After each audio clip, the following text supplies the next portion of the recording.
Hopped off the Amistad and made I'm a god. It's always a lituation when I'm involved. It's always a lituation when I'm involved. See, I say what they say when the mic is off. Parents are the strippers, strip kids of their confidence.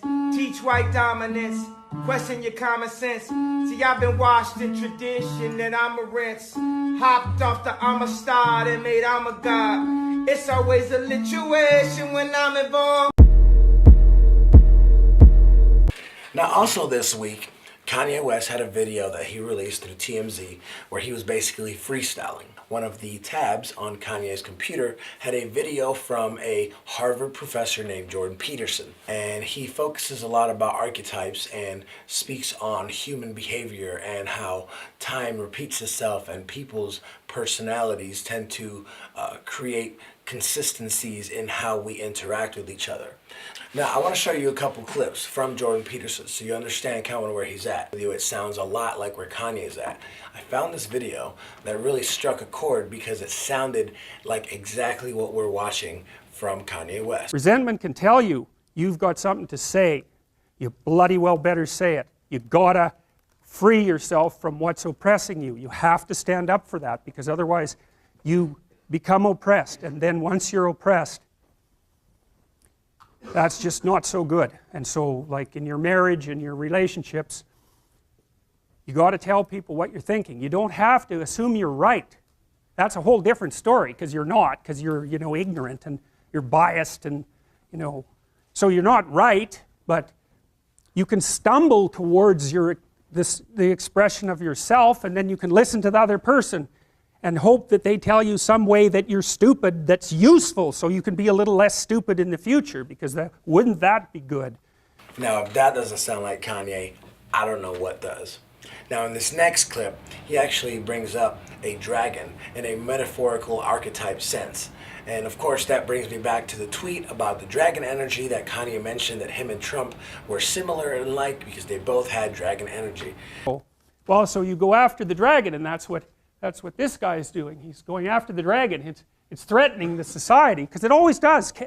Chaos, what's outside of order, always threatens order. Always. Always. And so you have to step forward, in this manner, voluntarily, and go after that when it's still manageable. Now, from that clip, I almost feel like it's Kanye trying to come to some sort of cohabitational position with the dragon, which being Trump and what he represents, his regime, I guess you could call it, to find a way where they can both coexist so he can take information from where he's at and also maybe manipulate how he's moving around it. Now, this next clip was the one that really struck a chord because I felt like this is maybe where he feels this is what we as people need. The dragon is a land creature and an air creature. It's matter and spirit at the same time. And this sort of gets us into constructivism, because the constructivists think that basically what happens is that you encounter those elements of the world that don't fit into your theory, and out of those new elements you make the world through your perceptions, and you make yourself by incorporating the information and transforming yourself. And that's how Piaget explains the development of a child.